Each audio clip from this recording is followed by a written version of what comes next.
Dada. He? Hadi şaka bet tutken memi tuttum. İyiyim hayvan ne? Diki yeş çoğarak şu.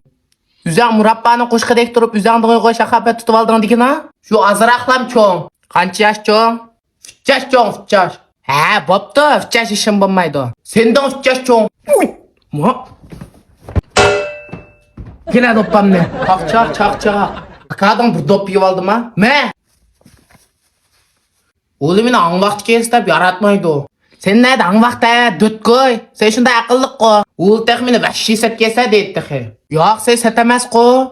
Hem oğlum yine kaya çıkıştadan kuyup koygan dek okşayız deydi ya. Bekle ulan. O. Manın 5 koyluk süt 5 koyluk tuxum et diyeceğim ha. Ale. Ama aklı.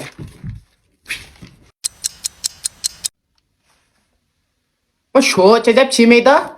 Bir saat oldu ketkine. Ne vardın oy hayvanat? Sütün seqet tuxumni kakalt petçiydin ma? Qa 5 koyuk süt, qa 5 koyuk tuxum ettirme. Uyum hani.